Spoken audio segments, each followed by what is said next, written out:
आहार विहार सेवी समीक्षकारी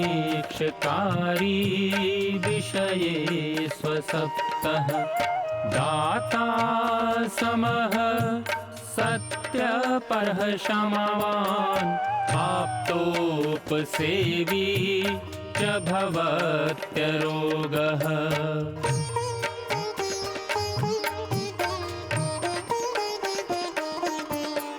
मतिर्वचः कर्म सुखानुबन्धी सत्वं विधेयं विशदा च बुद्धिः ज्ञानं तपः तत्परता च योगे यस्यास्ति तं नानुतपन्ति रोगाः।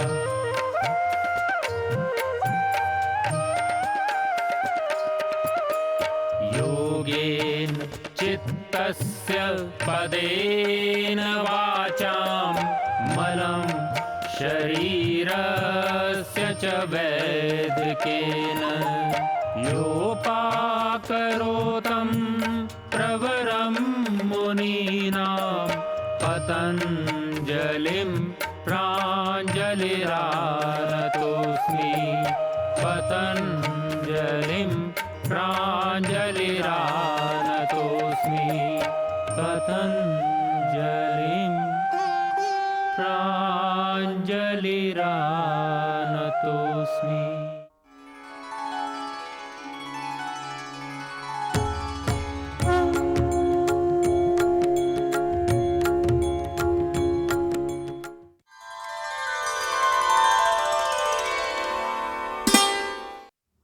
मैं एक आज जिस जड़ी को लेकर के आपके सम्मुख हूँ, इसको हम बोलते हैं कलिहारी। यह कलिहारी का पौधा, इसका दूसरा नाम है अग्निशिखा। इसको विशल्य भी बोलते हैं। इसका बॉटनिकल नाम है ग्लोरियोसा सुपरवा। ग्लोरियोसा सुपरवा, अग्निशिखा, कलिहारी इसका नाम है। संस्कृत के अंदर बहुत सारे नाम है। इसका एक नाम है अग्निशिखा। इसको विशल्य के नाम से हम जानते हैं।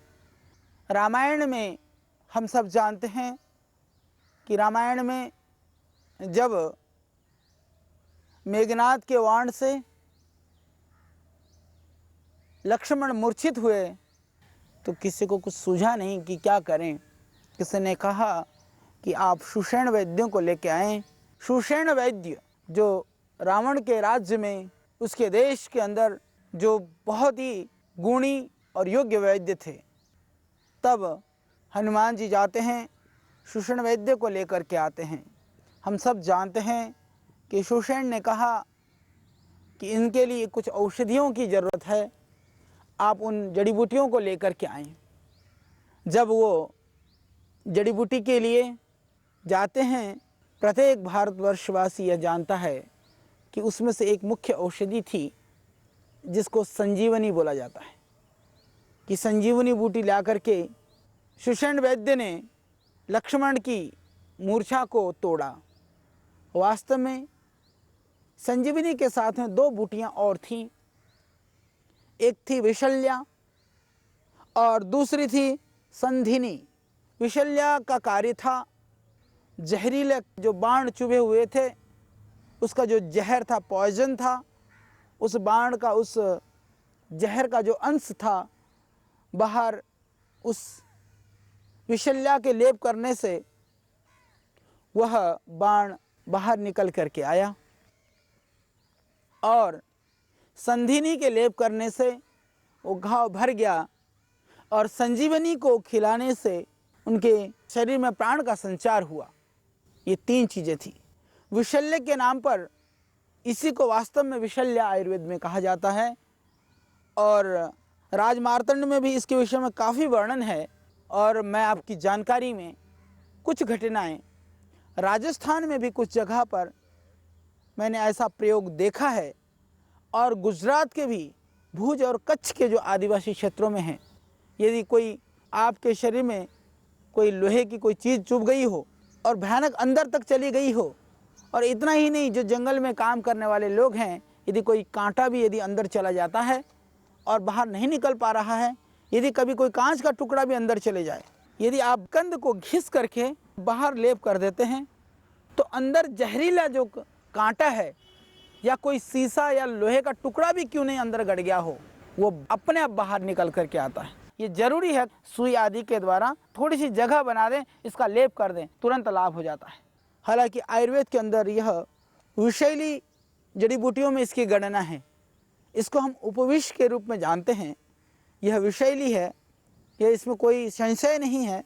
अभी भी जो देश के अंदर जो अनुपलब्ध या जो बहुत ही जो रेयर मेडिसिनल जो प्लांट हैं या जो संरक्षित प्रजातियां हैं, उसमें इसकी गणना है।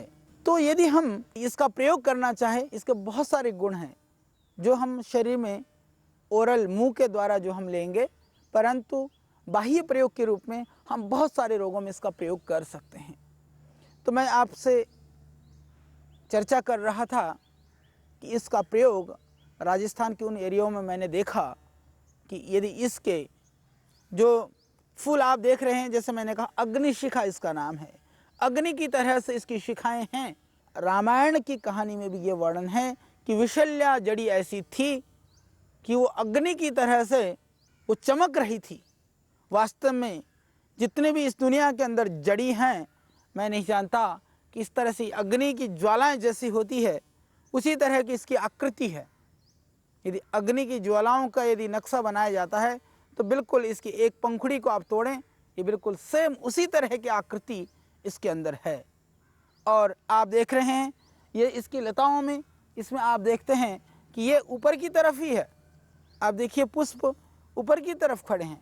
इसके जो क्षुप हैं करीबन तो 10-15 फीट तक भी चली जाती है। सामान्यतः 4-5 फीट की इसकी ऊंचाई होती है। और जंगल में जहाँ ये बहुतायत में पाई जाती है, वहाँ पर ऐसा लगता है मानो कि पूरा जंगल में आग लग रही हो। अग्नि की तरह से यह चमकती हुई यह लता है, इसीलिए इसको अग्निशिखा कहा जाता है। और विशल्य के विषय में हम बात कर रहे थे, तो कितने भी कोई जहरीले कोई कांटा या कोई जहरीली कोई कील वगैरह भी घुस जाए, लोहे की कील भी घुस जाए अंदर, और यदि पता नहीं चल पा रहा हो, तब भी यदि इसकी मेरे पास है, आप देख पा रहे हैं, ये इसके जो आप देख रहे हैं छोटा पौधा, ये पूरा पौधा है, ये इसके फूल हैं और ये इसके कंद हैं। आप देखिए इसके कंद की आकृति कितनी सुंदर सी है, और इसको लांगुली भी बोलते हैं। आप देख रहे हैं ये लांगुली का ये कंद कितना सुंदर है।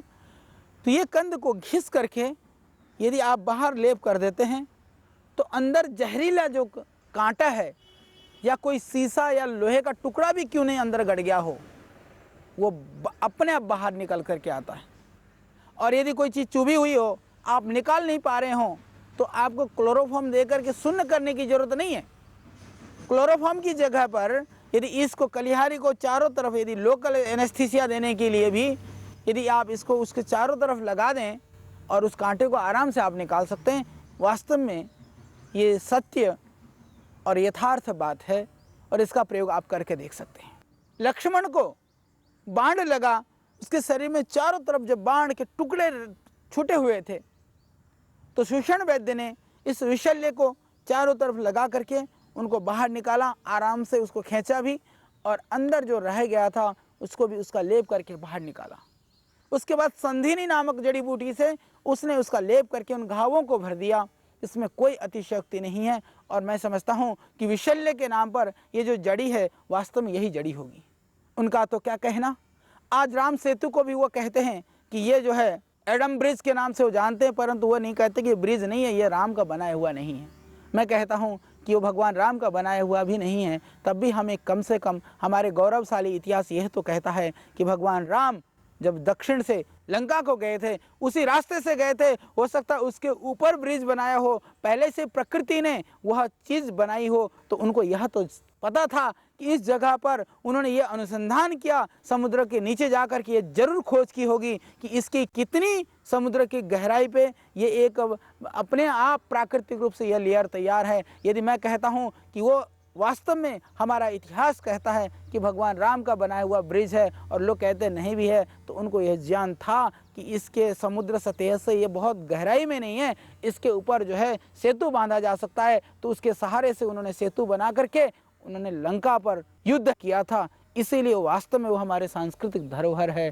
तो हमें शर्म होना चाहिए कि हम सांस्कृतिक गौरव को भुला करके भी हम अपने आप को कहीं भारतीय कहने में शायद गौरवान्वित कभी भी महसूस नहीं कर सकेंगे। इसलिए ज़रूरी है, जो व्यक्ति, जो समाज, जो जाति अपने इतिहास को भुला देता है, वास्तव में वो जाति बहुत लंबे समय तक वह अपने सत्व और स्वाभिमान के साथ जीवित नहीं रह सकता। कुछ ऐसा ही आज हमारे साथ किया जा रहा है। तो हमें बहुत कष्ट होता है इन ऐतिहासिक चीज़ों के विषय में जब लोगों की नादानी पूर्ण टिप्पणियों को और सोच को हम देखते हैं। तो ये जड़ी बूटियाँ, औषधियाँ, उन लोगों से पूछिए कि वह रामायण की घटना काल्पनिक थी, यदि महाभारत की घटना काल्पनिक थी, तो क्या ये जड़ी बूटियाँ भी काल्पनिक हैं? और इन जड़ी बूटियों का जो आज हमें जो गुण लाभ मिल पा रहा है, क्या यह भी काल्पनिक है? उन्होंने ये कैसे कल्पना करी थी कि विशल्य नामक ऐसी औषधि जो विष को खींचने में, जो जहर को निकालने में कारगर है, तो कारगर है या नहीं? आज तो हमें इसके ऊपर अनुसंधान करना चाहिए। आज विदेशी लोग, आज पश्चिमी देश के लोग यदि किसी भी जड़ी बूटी का कोई भी प्रयोग सीख करके वो पेटेंट ले लेते हैं, तो ये इससे दुर्भाग्यपूर्ण और हमारे लिए इससे हानि की कोई बात नहीं हो सकती है। तो आज भी हम इन जड़ी बूटियों के ऊपर समय है, खोज करें, अनुसंधान करें, इनके प्रयोगों को जानें, ये बहुत ज़रूरी है। तो हम चर्चा कर रहे थे इस विशल्य के विषय में। मैंने एक व्यक्ति को ऐसा देखा है, गुजरात के अंदर एक्सीडेंट हो गया, कांच के टुकड़े बहुत उनके हाथ पैरों में घुस गए, परंतु सारे टुकड़े नहीं निकल सके, ऑपरेशन करके भी कहीं कहीं रह गए। तो कांच की गुठलियाँ सी अंदर दिखती थी कि कांच है, बाहर से हाथ लगाने के बाद में भी वो कहने लगे छोटे छोटे टुकड़े हैं आचार्य जी, कैसे निकालें? हमने उस जगह पर इस कलिहारी का लेप किया। ये ज़रूरी है, कलिहारी के लेप होने के लिए थोड़ी सी आपको ऊपर से जगह बनानी पड़ेगी। जो बाहर ये ठोस स्किन यदि आ जाती है, तो वहाँ थोड़ा सा आप किसी भी सुई आदि के द्वारा वो ध्यान रखें सावधानी से, तो उसको थोड़ी सी जगह बना दें, इसका लेप कर दें। दर्द तो होगा पर वो अपने आप बाहर खींच लेती है। इतनी शक्ति इस जड़ी के अंदर है। और इसका जो कमाल के जो प्रयोग हैं, यदि आपको जाड़ में भयानक दर्द है तो जाड़ में लगाने की ज़रूरत नहीं है। आप उसके विपरीत दिशा के, जो जैसे मान लीजिए कि दाएं हाथ के दाएं साइड के जाड़ में दर्द है, तो बाएं हाथ के आप अंगूठे के ऊपर इसकी जड़ का आप लेप कर दें।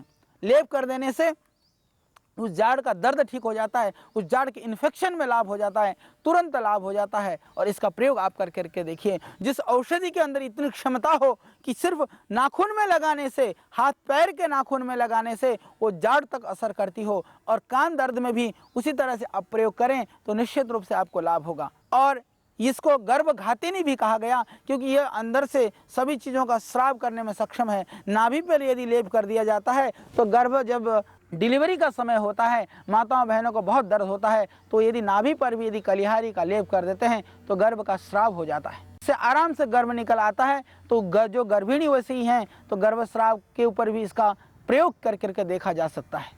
और सर्प विष में भी इसका प्रयोग प्राचीन काल में किया जाता था। इतना मैं जरूर कहूँगा, सर्प विष के लिए आज एक अनुसंधान की आवश्यकता है, उसको देखने की आवश्यकता है कि इसके अंदर कितनी क्षमता है। हालांकि आज भी आदिवासी क्षेत्रों में सर्प कटे पर इसी का बहुत थोड़ी सी मात्रा में चूर्ण दे करके सर्प विष का इससे समन होता है। ये सर्प विष के लिए भी बहुत ही उत्तम है। और खाने में क्योंकि इसको उपविष की गणना की गई है, तो सावधानी की जरूरत है। इस द्रव्य को शोधन करके किया जाता है। बहुत सारे जो टॉनिक हैं, जो शरीर में ताकत देने के लिए, बहुत सारे जो पेन किलर हैं, दर्द की औषधियां हैं, इसका प्रयोग होता है। इसको एक तरह से जो वत्सनाभ है उसका विकल्प भी माना गया है। तो इसके बहुत सारे गुण हैं।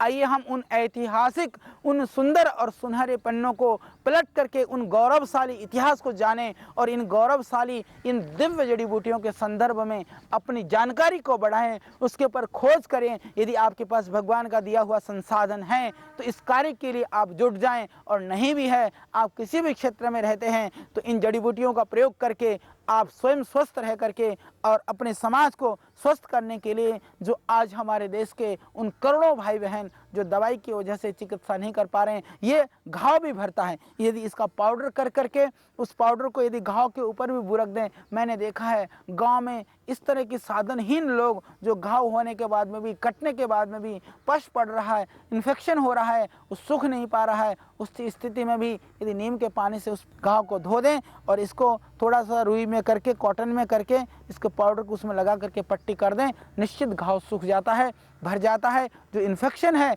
वो दूर हो जाता है। जो लाखों की दवाई से जो लाभ नहीं हो सकता, जो कुछ कार्य नहीं किया जा सकता है, वो इन दिव्य औषधियों से किया जा सकता है। इस पौधे को आप घर में भी लगाएंगे और किसी दीवार के सहारे से भी चढ़ाएंगे। हालांकि ये सीजनल है, वर्षा ऋतु के आसपास पुष्प खिलता है, पर वर्ष में भी यदि आप महीने भर भी यदि इसको खिलते हुए देखें तो आपकी तबीयत खुश हो जाएगी। तो घर में भी गमले में ही लगा सकते हैं। और यदि आपको कहीं कांटा चुभ जाए, कहीं कोई चीज़ लग जाए तो प्रयोग करके देखिए किस तरह से यह चमत्कारिक प्रयोग है, चमत्कारिक यह जड़ी है, यह औषधि है। वास्तव में यह वह विशल्य है, विष को शांत करने वाली है, विष को निकालने वाली है। तो आप इसको अपने जीवन में प्रयोग करिए और देश की इस जड़ी बूटियों की जो हमारी वैभव है, जड़ी बूटियों की ये जो दिव्य गुण हैं, उनसे हम परिचित हों। आइए इस मिशन में हम सहभागी बने, साथी बने। फिर मैं आपके लिए एक और दिव्य औषधि के साथ कल फिर इसी समय फिर यहीं मिलेंगे।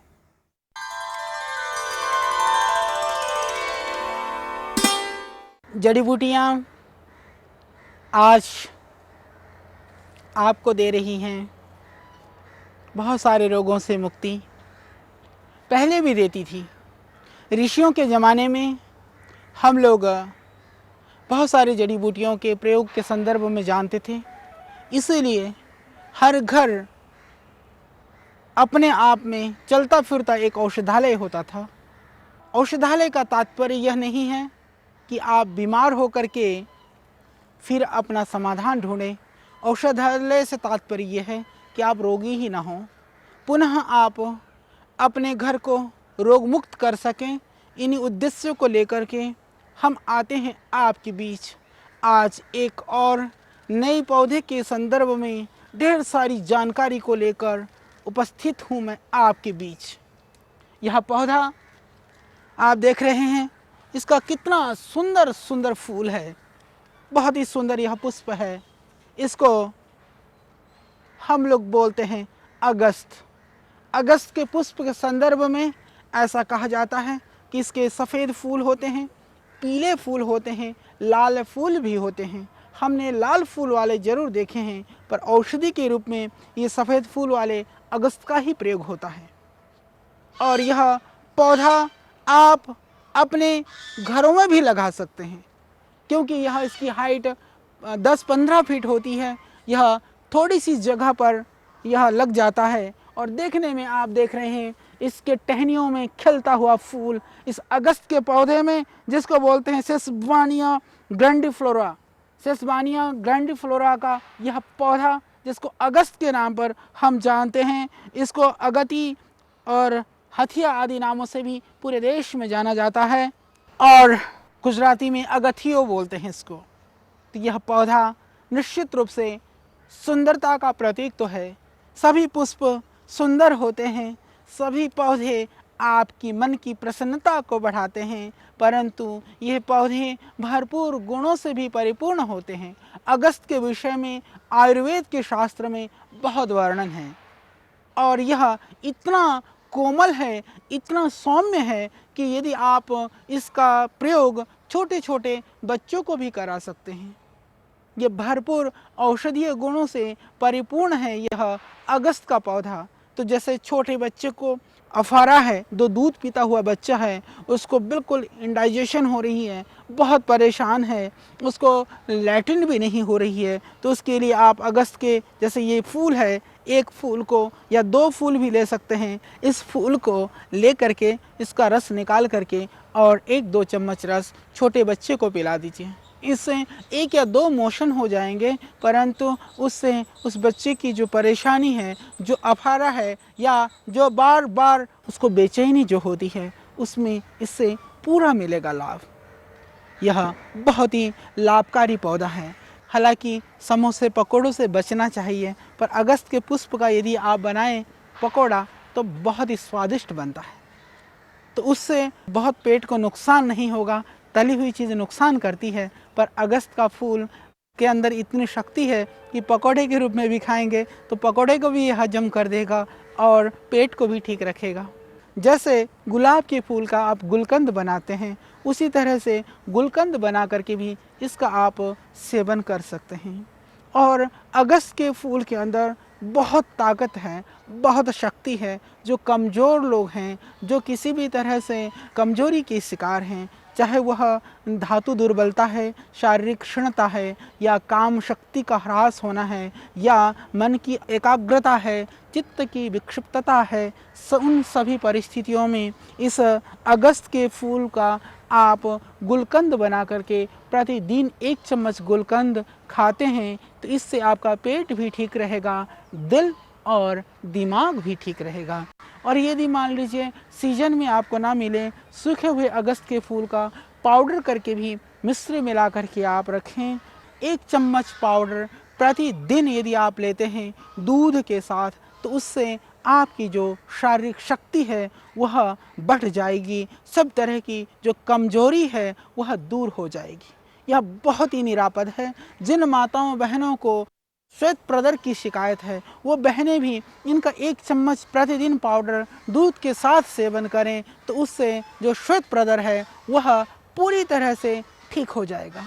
बहुत ही लाभकारी है, बहुत ही गुणकारी है। और जिनको रक्त प्रदर की शिकायत है वो इन पत्तियों को और इन पुष्प को दोनों को ही सुखा करके रख लें, पाउडर करके 1-1 चम्मच सुबह शाम आप सेवन करें पानी या दूध के साथ। तो उससे आप देखेंगे आपकी जो प्रदर की बीमारी है वह हमेशा के लिए ठीक हो जाएगी।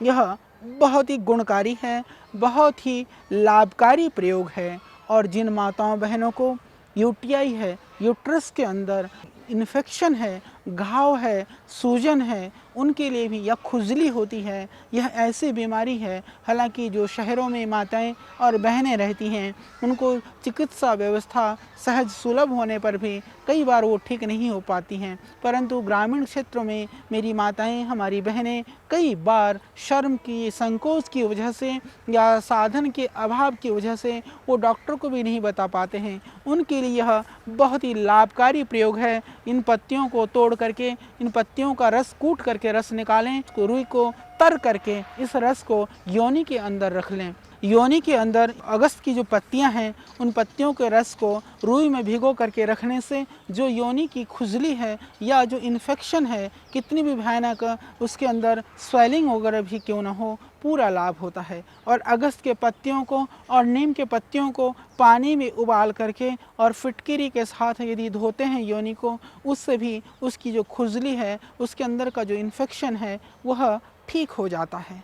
तो उसके लिए यह अत्यंत लाभकारी है। और आँखों के लिए भी यह पौधा निरापद है। यह पॉइजन वाला पौधा नहीं है, यह तीक्ष्ण पौधा नहीं है। जैसा कि मैंने कहा कि दूध पीते हुए बच्चों को भी आप इसका सेवन करा सकते हो। तो आँख के रोगों में थोड़ा इसके पत्तियों का रस निकाल करके यदि 1-1 बूंद आँख में डालते हैं, उससे आपकी आँख की रोशनी ठीक रहती है, आँख की रोशनी बढ़ती है इस अगस्त के पत्तियों को आँख में डालने से।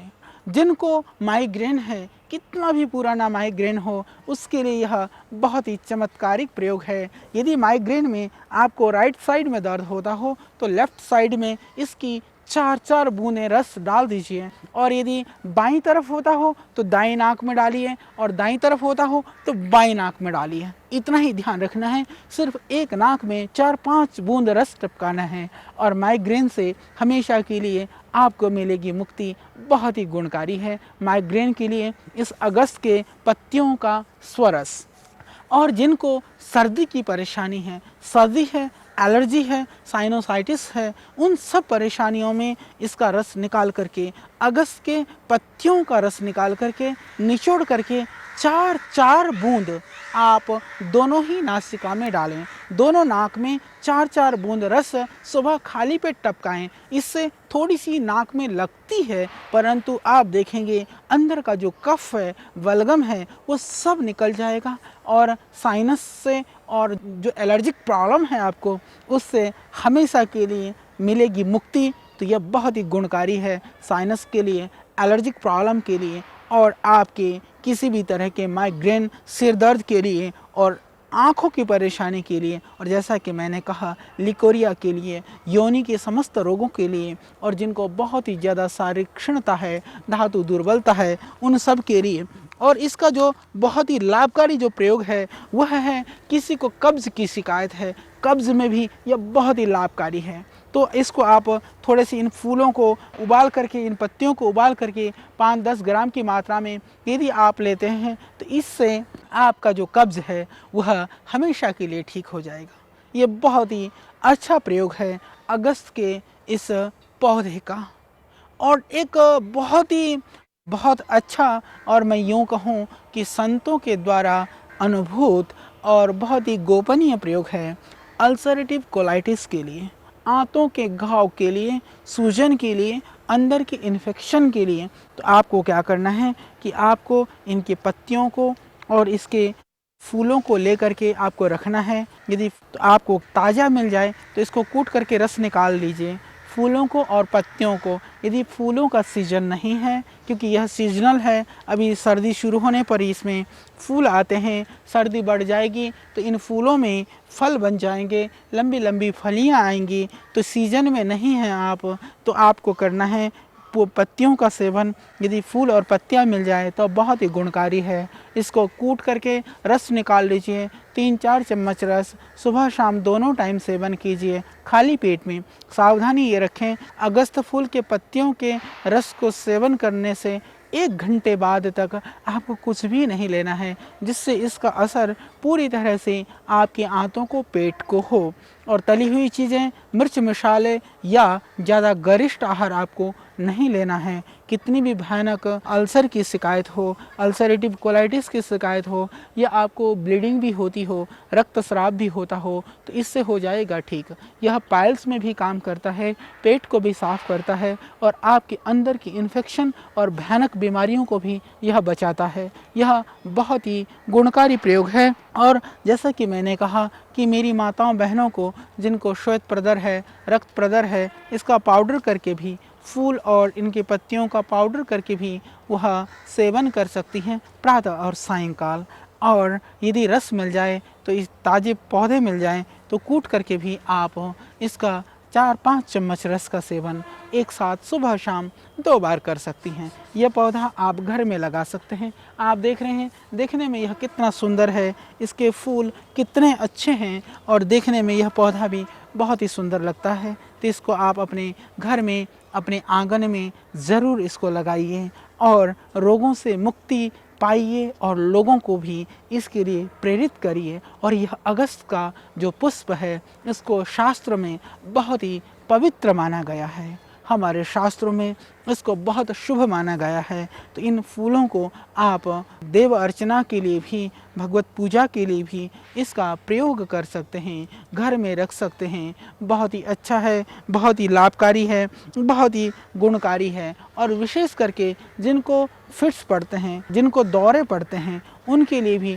यह बहुत ही गुणकारी पौधा है। और जिनको मूर्छा हो, कोई मूर्छा की स्थिति में पड़ा हुआ है, उसके लिए यदि आप इनकी पत्तियों का रस निचोड़ करके 4-4 बूंद नाक में डाल दें तो इससे बेहोशी भी टूटती है। जो मूर्छित लोग हैं उनकी चेतना लौट करके आती है, क्योंकि यह बहुत ही निरापद है, इसमें कोई नुकसान भी नहीं है। तो मूर्छा को तोड़ने के लिए भी, और कुछ समय तक लगातार इस अगस्त के पत्तियों का रस नाक में डालने से, उससे मिर्गी जैसी भयानक बीमारी से भी हमेशा के लिए हो जाती है छुट्टी। उससे मृग जैसी बीमारी भी ठीक हो जाती है। उसके लिए इसका आप प्रयोग कर सकते हैं। तो यह अगस्त का पुष्प सिर्फ यह सौंदर्य के लिए एक सौंदर्य वर्धक पुष्प ही नहीं है, एक औषधीय गुणों से भरपूर, बहुत ही दिव्य, बहुत ही गुणकारी और लाभकारी यह फूल है। तो कितना अच्छा फूल है, परंतु रूप से ही नहीं गुणों से भी बहुत अच्छा है। तो ये आँख के रोगों के लिए, प्रदर रोगों के लिए, साइनस के लिए, माइग्रेन के लिए मैंने बहुत सारे प्रयोग आपको बताए हैं। ज़रूर इसका प्रयोग कीजिए और अपने घर को निरोग रखिए, अपने आप को निरोग रखिए, अपने घर के पड़ोस को निरोग रखिए और पूरे देश को निरोग बनाने में आप हमारा साथ दीजिए। तो ये बहुत ज़रूरी है कि इसके सेवन के संदर्भ में, इसके प्रयोग के संदर्भ में आप बहुत कुछ जानें। बुखार के लिए कई बार ऐसा होता है, कुछ ऐसे बुखार होते हैं बहुत सारी औषधि लेने पर भी ठीक नहीं होते हैं, रह रह करके बुखार आता है, शरीर के अंदर बहुत ही टूटन होती है, बहुत ही जलन और दर्द होता है। उस स्थिति में भी आप इसके पत्तियों का काढ़ा बना करके आप सेवन कर सकते हैं। तो उसके लिए क्या करना है, अगस्त के पौधे की ये पत्तियाँ, जैसे आप देखते हैं कि एक पत्ती के अंदर, यह जैसे एक पत्ती है तो इस पत्ती के अंदर बहुत सारी पत्तियाँ होती हैं, छोटी छोटी पत्तियाँ होती हैं। तो लगभग एक पत्ती को इस तरह से, इसको डंठल को हटा करके, इसको ले करके, इसको कूट करके इसको पानी में उबाल लीजिए। 2-3 पत्ती तुलसी, 1-2 दाने काली मिर्च, सर्दी हो तो थोड़ा ज़्यादा भी ले सकते हैं, गर्मी हो तो कम लेना। उसको ले करके आपको पानी में उबाल करके 1-1.5 गिलास पानी में उबालिए, 1/4 बचे छान करके पीना है आपको। सुबह शाम आप नियमित रूप से पीजिए। कितना भी पुराना बुखार हो, किसी भी कारण से बुखार हो, इससे पेट भी साफ़ हो जाएगा और इससे अंदर की इन्फेक्शन भी ठीक हो जाएगा, इससे बुखार भी उतर जाएगा और जो आपको एलर्जिक प्रॉब्लम है उसमें भी इससे पूरा लाभ मिलेगा। और यह इनकी जो पत्तियां हैं वह जहर शामक भी है, जिनको यदि किसी ने कोई ऐसी चीज़ खा ली हो जिसकी वजह से धीरे धीरे शरीर के अंदर जहर का प्रभाव हो रहा हो, तो कुछ समय तक इसका काढ़ा बना करके नियमित रूप से पीने से वह परेशानी भी ठीक हो जाएगी और हमेशा के लिए आपका देह देदीप्यमान होगा, काया कांतिमान होगा। यह बहुत ही सुंदर है, बहुत ही गुणकारी है, बहुत ही लाभकारी है। यह अगस्त का पौधा, अगस्त का फूल और अगस्त का यह वृक्ष। इसके अतिरिक्त क्योंकि अगस्त को बहुत शुभ माना गया है, तो जैसा कि मैंने कहा, घर की सुंदरता के साथ, घर की शोभा के साथ, इसके शुभ गुणों से अपने परिवार को आनंदमय, शांतिमय आप कर सकते हैं। ये अत्यंत गुणों से भरपूर यह पौधा है। इसके गुणों के द्वारा आप लाभान्वित हो सकते हैं, अपने घर को और पूरे देश को स्वस्थ बना सकते हैं। तो आइए, इन औषधीय गुणों के संदर्भ में हम आपको प्रतिदिन देंगे ढेर सारी जानकारियाँ। तो कल फिर हम मिलेंगे आपके लिए एक औषधीय गुणों से भरपूर पौधे के साथ। तब तक के लिए आप दीजिए मुझे विदा। कल फिर मिलेंगे इन्हीं दिव्य वनस्पतियों के सानिध्य में आपके साथ।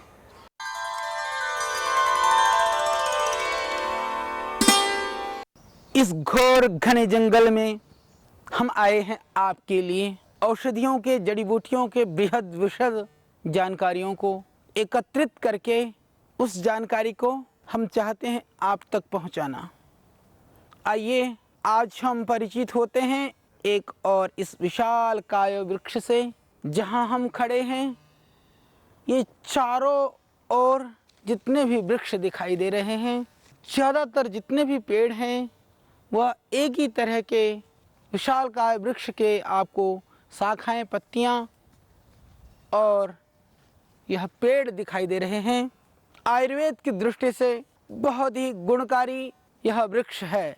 आयुर्वेद में ऋषियों ने जिन दिव्य औषधियों का वर्णन किया, उस वृक्ष में यह भी मुख्य वृक्ष है। मेरे हाथ में भी इसके कुछ फल हैं और ये टहनी है, इसको बोलते हैं गंभारी। यह गंभारी वृक्ष मेलिना आर्बोरिया, मेलिना आर्बोरिया यह 10 मूल के जो द्रव्य हैं उनमें से एक यह द्रव्य है। आयुर्वेद का बहुत प्रसिद्ध योग है 10 मूल। चाहे वह माताओं बहनों की कोई भी परेशानी हो, वह मासिक धर्म संबंधी बीमारी हो या आर्थराइटिस या दर्द संबंधी रोग हो या प्रसव उपरांत, प्रसव के बाद होने वाली कोई भी बीमारी और विकार हो, उसमें इसको हम प्रमुखता से प्राचीन काल से ही प्रयोग करते आ रहे हैं। यह एक ऐसा दिव्य पौधा है यह गंभारी। गंभारी छाल दशमूल का एक प्रमुख द्रव्य है। इसके अंदर बहुत सारे ऐसे गुण हैं, स्वतंत्र रूप से भी हम प्रयोग कर सकते हैं। यह हिमालय की उपत्यका, हरिद्वार, ये पवित्र गंगा की भूमि, इस भूमि पर इसके जंगल में पर्याप्त मात्रा में मिलता है यह गंभारी। और हम हैं अहोभाग्यशाली कि इस भूमि में, इस ऋषि भूमि में हम रहते हैं। परंतु दुर्भाग्य है हमारा कि यहाँ रह कर के भी ये दिव्य औषधियाँ आज बेकार चली जा रही हैं। हम कहते हैं हमारे देश में से वनौषधियों की परिसमाप्ति हो रही है। निश्चित रूप से यह बात सत्य है। देश के अंदर से जो जीवनदायिनी जड़ी बूटियां हैं वो लुप्त हो रही हैं। तो यह बात भी इतनी ही सत्य है कि इन जीवनदायिनी जड़ी बूटियां आज ये देखिए भूमि पर किस ढंग से यह इसके फल फैले हुए हैं। टनों की मात्रा में, यह वर्षा का मौसम है, आप वर्षा के मौसम में देख सकते हैं आकर के कुंटलों में नहीं टनों में यह गंभारी के फल जो पूरे देश को पौष्टिकता दे सकते हैं, सारे देश के शारीरिक और स्नायुगत ताकत को बढ़ा सकते हैं, सारे देश की अर्थराइटिस को ख़त्म कर सकते हैं। ऐसे दिव्य फल आज हमारे ज्ञान के अभाव में, नॉलेज के अभाव में और पूरे देश के जो हमारे नीति निर्धारक हैं उनकी उदासीनता के चलते आज इस भूमि पर मिट्टी में मिलने के लिए यह दिव्य फल यहाँ पर पड़ा हुआ है। यह फल हमने बहुत बार इसका बहुत सारे प्रयोग किए हैं। आज हम कुछ प्रयोग आपको बताने जा रहे हैं। यह गंभारी का फल, इसको मधुपर्णिका भी कहा जाता है। इसके पत्तियों को मधुपर्णिका इसलिए कहते हैं क्योंकि यह मधु की तरह से मिठास तो इसमें नहीं है, परंतु जब आप इन पत्तियों को चबा लेते हैं तो उसके बाद में यदि आप पानी पीते हैं तो आपका मुंह बहुत मीठा हो जाता है, बड़ा ही अच्छा लगता है। जब हमने हिमालय की यात्राएं की, कभी कभी हिमालय पर चढ़ाई करते समय मुंह सूखने लगता है और पूरी तरह से गला सूख करके भयानक प्यास की स्थिति होती है। उस प्यास को मिटाने के लिए यदि इस गंभारी के 1 या 2 फल को भी यदि आप खाते हैं तो गले के अंदर आप देखेंगे जो लार की जो कमी है उसकी पूर्ति इस फल से होती है। जिनको भयानक एसिडिटी हो, किसी भी दवाई से ठीक नहीं हो रही हो, यह गंभारी उन लोगों के लिए रामबाण है। इस गंभारी के फल को यदि 2 फल आप खा लें और 1-2 गिलास पानी ऊपर से पिएं तो ये आपके लिए अत्यंत गुणकारी है। जिनको भयानक एसिडिटी है, यदि एसिडिटी की वजह से आपको अल्सर की तरफ आपकी स्थिति बन रही है, अल्सरेटिव कोलाइटिस है या डुडिनम में अल्सर है या किसी भी तरह से पेट के अंदर इन्फेक्शन है, तो मैं आपको गारंटी से ये कह सकता हूँ इस फल को टुकड़े कर लीजिए, छाया में सुखाइए, पाउडर करके फिर आप नियमित रूप से सेवन करते हैं प्रातः सायं, तो जो शारीरिक निरोगता की इससे अभिवृद्धि होती है, शरीर की कमजोरी दूर होती है और आप किसी भी तरह से आप अपनी शिथिलता को, कमजोरी को जो आपके किसी भी कारण से हो तो उसको आप दूर कर सकते हैं। यह बहुत ही गुणकारी फल है गंभारी का फल, कि गंभारी फल का पाउडर करके यदि आप प्रातः सायं पानी के साथ सेवन करते हैं तो निश्चित रूप से वह जो बीमारी है आपकी एसिडिटी की, वह हमेशा के लिए ठीक हो सकती है। यह बहुत ही गुणकारी और बहुत पौष्टिक फल है। जो गरीब लोग हैं या जो बहुत महंगी दवाइयाँ नहीं खा सकते हैं या बाजार के महंगे महंगे टॉनिक को नहीं अपने घर में ला सकते हैं, हमारे देश की 70% से ज़्यादा जनसंख्या जो गांव में रहती है, जो बीमार होने पर दवाई खा नहीं सकती है, उनके लिए तो टॉनिक की बात करना एक तरह से उनके साथ मजाक है। उन गरीबों को लिए, उनके जो अभावग्रस्त लोगों के लिए जहां यह गंभारी है, मैं कहता हूं धरती में टॉनिक के रूप में और किसी भी टॉनिक की आवश्यकता नहीं है। ये प्रकृति के द्वारा प्रदान किया हुआ एक बहुत ही दिव्य और गुणकारी टॉनिक है मनुष्य मात्र के लिए। इसके अतिरिक्त जिन माताओं को, बहनों को श्वेत प्रदर की शिकायत है, जिनको लिकोरिया की शिकायत है, उनके लिए भी यदि गंभारी फल को पाउडर करके प्रातः सायं सेवन करती हैं तो वह गुणकारी है। जो मेरे भाई जिनको स्वप्न दोष है, प्रमेह की शिकायत है, धातु रोग है, गंभारी फल को पाउडर कर लीजिए, उसमें बराबर मात्रा में आंवला मिला लें, आंवला, गंभारी और उसमें थोड़ा सा मिला लें मिश्री। यदि आप प्रातः सायं दिन में 2 या 3 बार पानी या दूध के साथ इसको आप लेते हैं तो इससे जितने भी जो धातुजन्य व्याधियां हैं, जितने भी तरह के यौन संबंधी रोग हैं, उन सब रोगों को दूर करने के लिए यह एक रामबाण औषधि है, गंभारी का फल। आज दशमूल में गंभारी के छाल का प्रयोग तो होता है। सामान्यतया हमारे देश के जो जड़ी बूटीज्य हैं, जो जानकार लोग हैं, इसके फल आदि गुणों से संभवतः उतने परिचित नहीं है जितने इसके अंदर दिव्यता है, जितना यह फल गुणकारी है। तो आइए हमारी इस तरह की शारीरिक शिथिलता को और यौन संबंधी रोगों को दूर करने के लिए एक अमृत भगवान ने हमारे लिए भेजा है। हम इसका प्रयोग सीखें और इस धरती में कुंटलों में, टनों में बर्बाद होती हुई इस फल की हम रक्षा करें। पेड़ों को बिना नुकसान पहुंचाए सीजन में यदि हम इसके फल का संग्रहण भी शुरू कर दें, दशमूल में तो इसके छाल का प्रयोग होता है, छाल से पेड़ पर नुकसान भी होता है, पर ये फलों के सेवन से कोई नुकसान नहीं है, अपितु इसका सदुपयोग है। तो इस सदुपयोग करके हम अपने आप को निरोग बनाएं, रोग रहित बनाएं और देश को स्वस्थ बनाने में, देश को खुशहाल बनाने में हम सहभागी बने। और जो करोड़ों डॉलर प्रति वर्ष हमारे देश में से मल्टीनेशनल कंपनियां हमारे स्वास्थ्य के नाम पर जो दोहन कर रही हैं, उस संपदा को बाहर जाने से हम रोकें, यह बहुत जरूरी है। इसके अतिरिक्त जिनको आम वात रक्त है, मुलेठी और ये गंभारी फल बराबर मात्रा में इसको पाउडर करके प्रातः सायं 1-1 चम्मच यदि आप सेवन करते हैं तो उससे वात रक्त में लाभ हो जाएगा। इसके गंभारी के पेड़ का जो छाल है, पेड़ का छाल, और इसमें आप मिला लें मुलेठी और मिला लें गंभारी फल, गंभारी का फल, गंभारी के पेड़ का छाल और मुलेठी, ये 3 चीज़ों को 5-6 ग्राम बराबर मात्रा में लेकर के इसको उबालते हैं 400-500 ग्राम पानी में और रह जाए लगभग 150 ग्राम, उसको आप छान करके पीते हैं। तो नियमित रूप से लेने से जो गठिया की शुरुआत है, वात रक्त है, उसमें आपको मिलेगा भरपूर लाभ। जिनको अर्टिकेरिया रक्तपित्त की शिकायत है, शीतपित्त की शिकायत है, जिनके दाफड़ पड़ जाते हैं शरीर में, उनके लिए भी यदि गंभारी का फल और मिश्री बराबर मात्रा में मिला करके पाउडर बना करके सेवन करते हैं प्रातः सायं, तो उससे भरपूर लाभ मिलेगा और छुट्टी होगी आपको शीतपित्त जैसी भयानक बीमारी से। आपके लिए ये पत्ते भी अत्यंत गुणकारी हैं।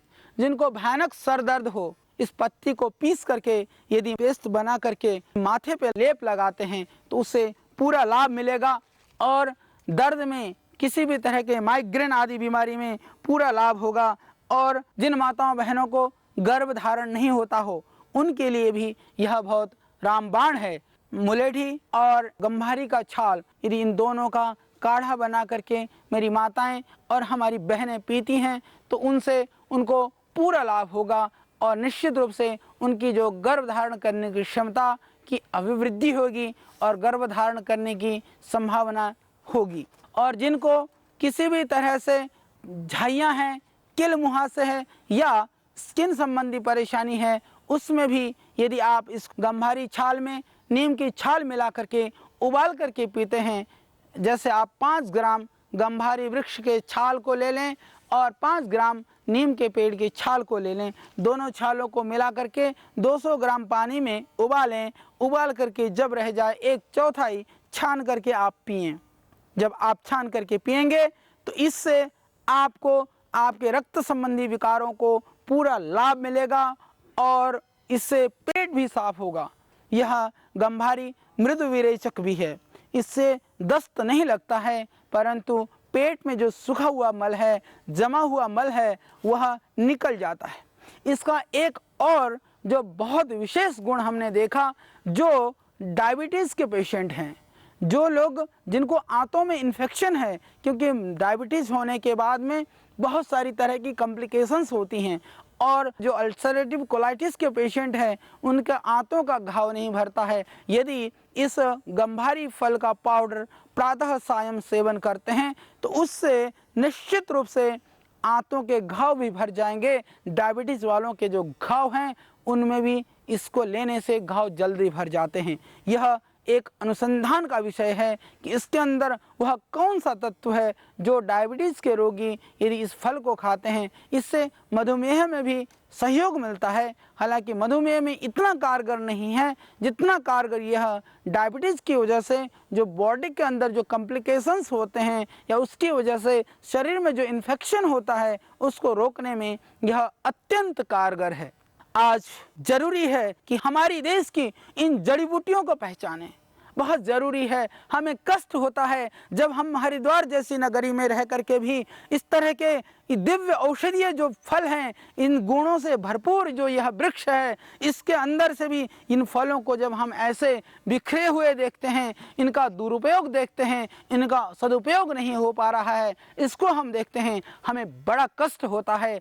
आज एक तरफ वह लाखों जनसंख्या है, वो लाखों लोग हैं, करोड़ों वो मेरे भाई बहन हैं जो एक एक औषधि के लिए मोहताज हैं। और हमारी देश की जो संपदा है, हमारी देश की जो वनस्पतियां हैं, जो भगवान ने हमें फ्री में बिना मूल्य जो दिया हुआ है, आज इस तरह से इस धरती माता पर इस तरह से फैली हुई हैं, ये बिखरी हुई हैं, ये हमारा दुर्भाग्य है। उसी पीड़ा को लेकर श्रद्धेय स्वामी रामदेव जी महाराज का जो संकल्प है कि मेरे भारतवासी कोई भी एक भूख से और किसी बीमारी के द्वारा तड़पते हुए न मरें, उनके रोगों को दूर करने के लिए, उनकी रोग मुक्ति के लिए हमारा यह प्रयत्न है। हमारी देश में फैली हुई है ये संपदा जो किसी भी देश के अंदर इतनी प्राकृतिक संपदा नहीं है, इतनी जड़ी बूटियां नहीं हैं, इतने वृक्ष और लताओं की विविधता नहीं है, इतना कुछ होते हुए भी और हमारे पास आज ऋषियों का वो धरोहर होते हुए भी कहीं ना कहीं हम उस प्रयोग को न जान करके,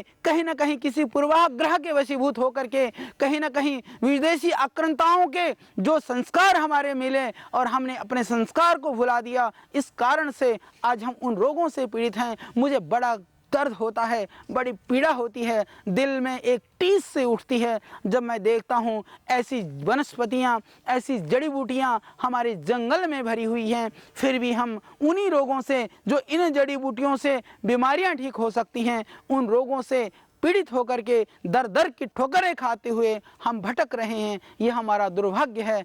ऐसी स्थिति में मैं यही चाहता हूँ कि मेरे देश का प्रत्येक व्यक्ति इन जड़ी बूटियों के गुणों को जाने, स्वयं अपने जीवन को सुंदर और स्वस्थ बनाता हुआ वो दूसरे को भी स्वस्थ बनाने में सहभागी बने। यही हमारा मिशन है। जब बीमारी होती है उनसे जाकर के पूछो बीमारी की क्या पीड़ा होती है, वही व्यक्ति बता सकता है जो किसी बीमारी से पीड़ित है। आपकी थोड़ी सी सावधानी से, थोड़े से सहयोग से यदि उसकी बीमारी दूर हो सकती है। ये सारे प्रयोग निरापद हैं। यदि वो किसी भी तरह की कोई भी चिकित्सा ले रहे हों, किसी भी तरह की कोई भी चिकित्सा करा रहे हों, फिर भी आप इन जड़ी बूटियों का प्रयोग साथ साथ में बता सकते हैं, साथ साथ में इन जड़ी बूटियों का प्रयोग कर सकते हैं। ये त्रिदोष नाशक है यह फल। इससे कोमल पत्तों को यदि आप उबाल करके चाय की तरह से पीते हैं, इससे तीनों दोष, कफ भी, पित्त भी और वात का भी सामन होता है, दर्द में लाभ होता है, एसिड कम होती है, इससे बलगम भी ठीक होता है। यह बहुत ही गुणकारी फल है। यह विविध गुणों से लिया हुआ यह दिव्य वृक्ष के विषय में हम जानें और इसी तरह से जड़ी बूटियों का प्रयोग अपने जीवन में करते हुए आइए प्रत्येक व्यक्ति तक इस संदेश को हम पहुंचाने का संकल्प लें और स्वयं संकल्पवान बन करके इस देश को रोग मुक्त बनने में हम कारण बने। आइए इसको हम पहचानें और औरों को सिखाएं।